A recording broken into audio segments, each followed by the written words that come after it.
Hey guys, Anthony, 4x4 diesel. This could be a rare one in the Hilux. I've never had someone contact me and say, hey Anthony, I can't adjust my, heater selector knob or temperature knob. It's really tight. How do you fix it? I've never read anywhere online on any of our groups or anywhere somebody ask about this.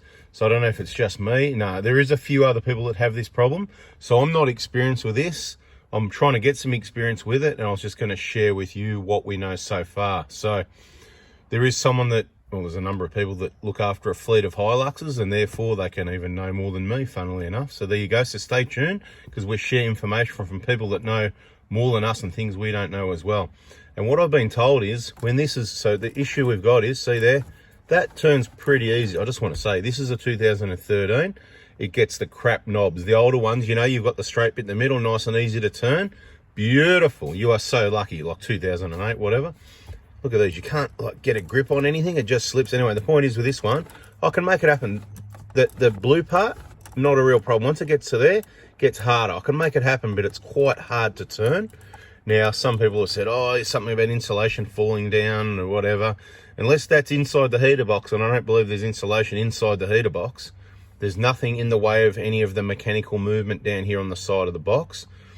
There is someone else that's told me this cable, there's a cable, and we obviously ordered the cable. They gave us the wrong one. They gave us that one. We pulled it all apart. You might see another video goes for a few minutes, and we went epic fail because wrong cable, put it all back together, ordered the right cable. It's been sitting there a couple of weeks, and now we finally got time to change this cable. So the first thing we need to do is get the, and I can't do this because I need my hands on. I haven't got somewhere in the vehicle or someone to hold a camera at the moment.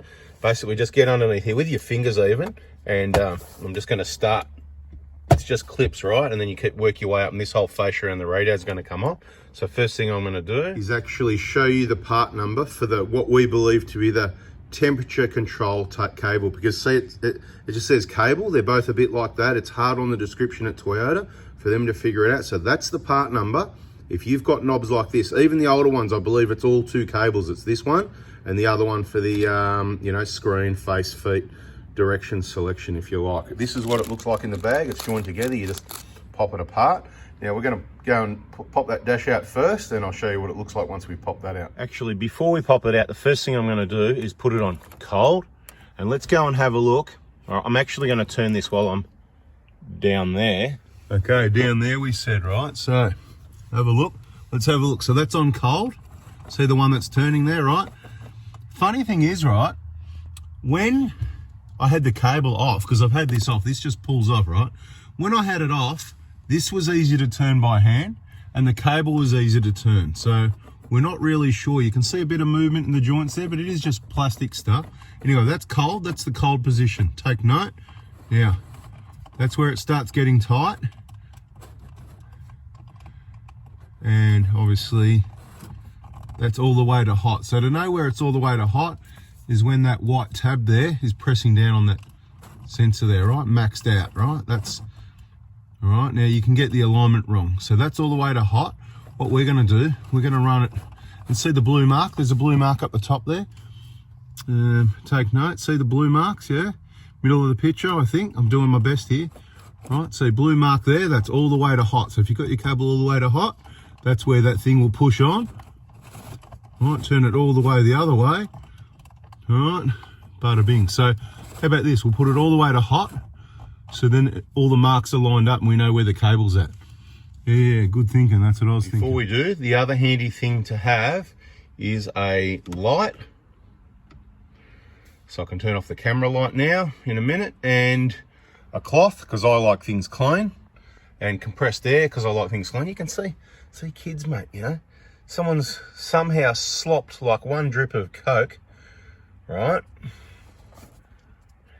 And then sticky and all the dirt. That's not that old. It's going to get cleaned up, all part of this process. It's going to be all Mickey Mouse clean, because clean keeps things working, right? That's what's the cause of the problem in the first place, dust. Anyway, we're going to get this dash out, show you as much as we can of what's going on. Rightio, so as you can see, the whole thing, the whole unit, I'm doing this one-handed here. Right, now we've got to get into here. There's a few plugs and things. So the plugs, just gently unplug the electrical plugs, and you can see the two lots of wires. See this triple wire here, that one, There's another one over this side, or 2 or 3, whatever it is anyway, right? You can see they're a really fine little cable. And this end, at this end, doesn't look too bad. You could probably spray some lube down it and fix it, but that could attract more dust, whatever. Cable is only about 40 bucks. That's the good news. Well, to me, maybe 50 or 60 to you, whatever. Maybe you get it cheaper because you got a better account than me. I don't have an account actually, but anyway. Pretty straightforward. I'm going to get this out of the way as much as I can as far as electrical plugs go so the wires aren't getting yanked on. So this is obviously the process if you want to change out your head unit. It's not held by much. You can see a couple, it looks like it's probably been out before by the looks of the marks on there. Maybe not anyway. 4 bolts usually hold in. Oh, you can see the other 2 in there, right? One each side. And that'll just plug and play, slide in and out. So if you buy a replacement that's the right size, plug and play, then it's as simple as that. It's so easy to change. But then, of course, there's other options, other plugs, and then you start adding features and creating work for yourself. Anyway, you can see we got the electrical plugs unplugged. I've just got that rag sitting there to stop, you know, prevent any scratches, even though this is an old, rough SR. We're not too worried about it. Just, you know, we prevent what we can. We've got some cleaning to do and whatever. All we've got left connected now is the cables. Now, I've never changed globes on this either, but on this display, I noticed the lights aren't working.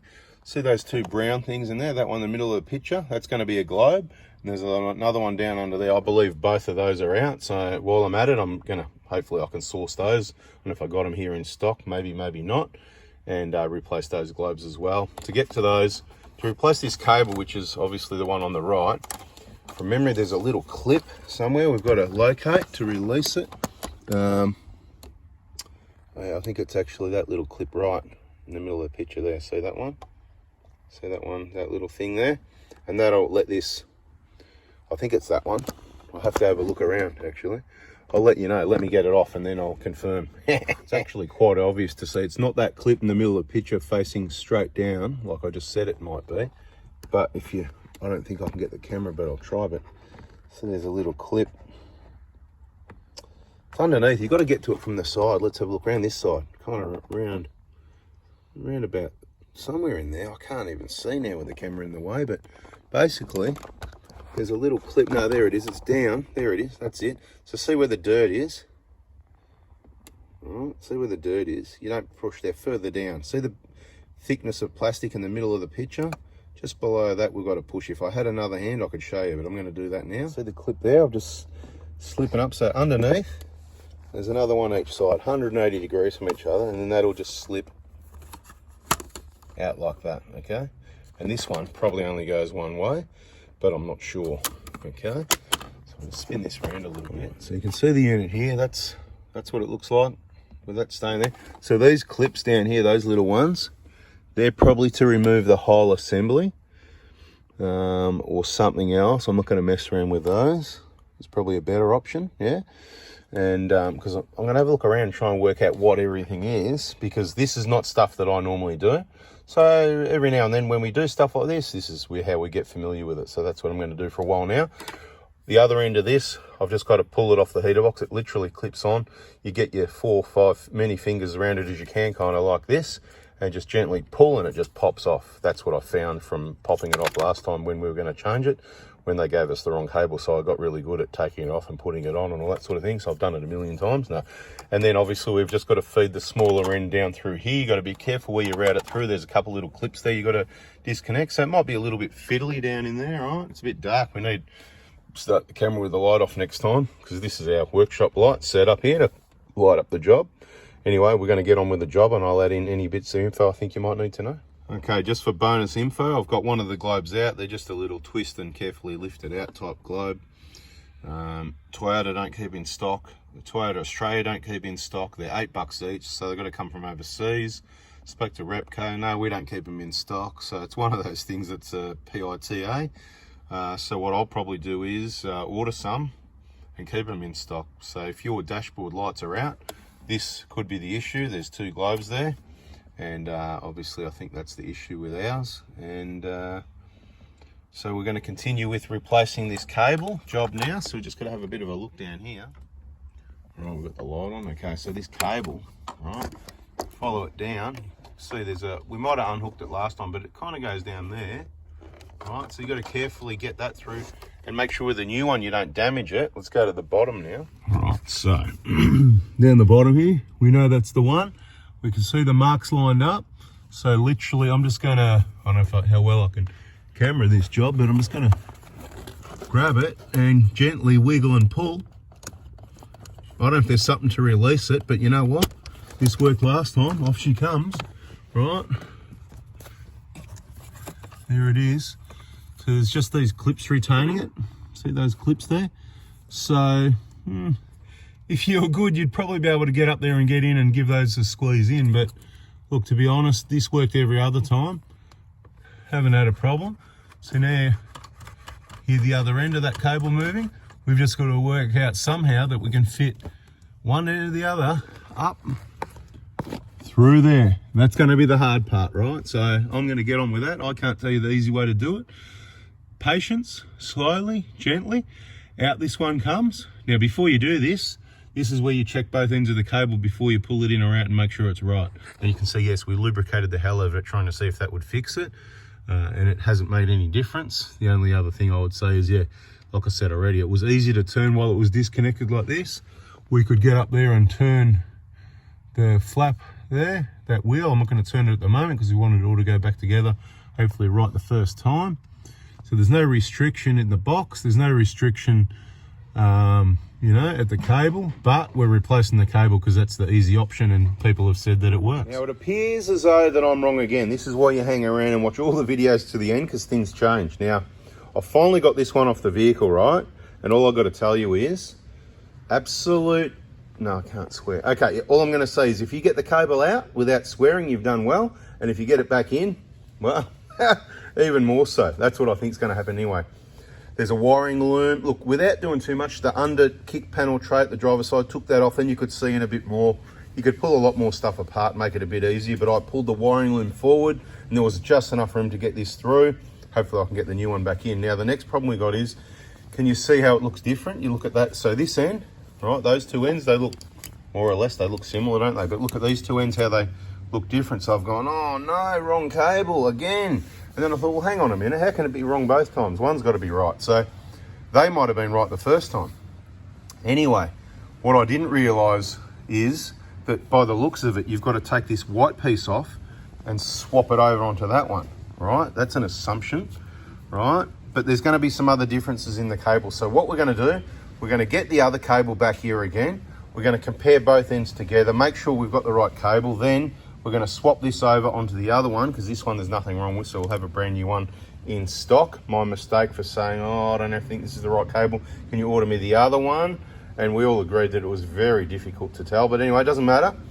I'll get the other cable. I'll try and get some of those globes and we'll try and get this thing back together. Unbelievable. Okay, we've been to London to visit the Queen and all that. Anyway, long story short, I've taken the green condom off the globe, the genuine globe that doesn't work.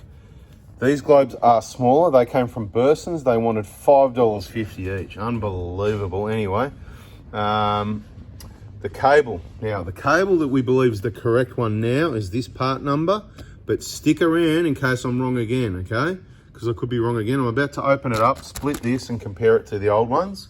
And the part number for the genuine globes, I believe, is 849910530, if I got it right. Now open up the bag and let's do some comparison. Okay, here we go. You can see the locator on the right hand side at 3 o'clock compared to this one is at the left side. So this part number is certainly wrong. That'll be for to select, you know, face, feet, screen, whatever.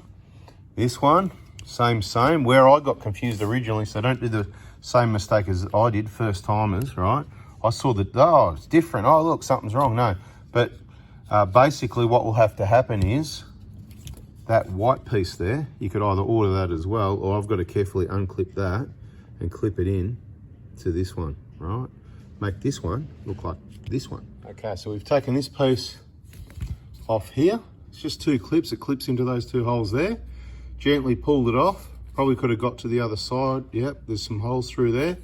It's not broken or anything, but I reckon those clips are really small and brittle, and this is only a 2013. So I would suggest if you could buy this cable for 40 bucks, this little piece here shouldn't be too expensive. I would order that as well if you're doing this job, all right? So I don't know the part number, but the little black piece that clips on, I'd order that. And just to add a little bit more confidence, I was just twisting them both in to compare, and the new one is definitely got about half the resistance of the old one. Now the old one, it doesn't feel bad. I mean, it's hard to do with one hand maybe. Hang on, here we go. I can still turn it, right? Oh, I've got my fingers jamming the bit underneath, but look, it's easier to turn the new one, so confidence is it could solve the problem. Fingers crossed, guys. Okay, so it's all back together, easy peasy. No, not so easy peasy, really. Hang on. There you go, final clips, see? Right, bang, tops in, bang, it just clips in, just pushes in, beautiful. See, cleaned up all that mess, look. Fresh recirculate, beautiful. This one, never had a problem with it anyway, but you know, fan, that's electric switch. This one was the problem one, right? So now it's better, so you can see. Now I'll just show you. I'm going to give you the honest answer, right? Not the, oh yeah, it's all fixed and that's it. Look, I'll show you. It's a bad design. I don't like them. Like I said, they're hard to hold. But look, okay, so it's definitely easy to there. It still gets a bit harder from there, but look, compared to before. Okay, so see when I'm turning back, you can see the resistance and then it lets go. So you can see I'm definitely applying more pressure, but with the new cable, it's better. So combination problem is the answer. Part of it was in the cable, so it could be the cable for you. It's definitely a lot better. So let's say if it was hard before, it's half as hard now, right? I can definitely get it up to there without too much drama, which is better. Happy days. I think we're about there this time of the year. So they're the part numbers. That's the information I got for you. Now, let's just, you probably won't see it actually, it doesn't matter, but yeah, you can't see it because the light of the camera's on, but look, those two globes that are in behind approximately there, I think, which is what lights all this up, because we're in the dark at the moment, so the aircon, these two work. So you got to think, it's really odd that I've never come across this before, never seen anyone post anything about anything anywhere, and then if these things are going to happen, they happen to me, and this is why it's the challenge for me to figure out. But look, I should have known when it was two globes, not one, because if one side's out, you go, oh, it's a globe. When both are out, you kind of like should be going, well, it's like all three brake lights being out. Hang on, is it the brake lights or the switch? Let's check the fuses, let's check the switch, or let's check a globe. Let's not just replace three globes, because you could be wasting your time, right? Not on Toyotas anyway, I'm talking about other cars, but in general, I should have had alarm bells when I thought it was two globes. So chasing the globes, waste of time. Hope you didn't order those. Hope you waited till the end. This is what I'm talking about. Subscribe, turn the bell on, press like, and watch all the videos to the end, because the information changes. The two globes I had either don't work. So this is the outcome. They're either no good and they don't work because they're not genuine and they're some other type of globe, or the genuine globes, there was nothing wrong with them. So the next thing is we need to test the genuine globes. What am I doing? I put them back in there. Anyway, they're in there at the moment because I just went, put it back how it was, whatever. I can live in the dark with this. I can go by feel, use the force, Luke, you know. So I can figure that out. Not a big deal. And you got the interior light here you can turn on if you need to. Not that you like to do that. But the issue might be not the globes. I suspect it could be an issue with the electronics in this, you know, this switch side of things. So, but I'm not sure if anyone's had any issues with these lights. Do yours not work? Have you fixed it? Do you know what the issue is? Because I don't. Okay, we did a fair bit of cleaning. We're going to do a bit more cleaning in the front part of the vents. We could have completely disconnected, taken out and given it a wash down. That's a good thing, but we're limited on time. So anyway, guys, that's a video. The cable's changed. Not too bad to get back in there, actually. So it's a bit of a challenge, but it's not too bad. So give it a crack, and happy days. Thanks for watching. Hope you got something out of it. See ya.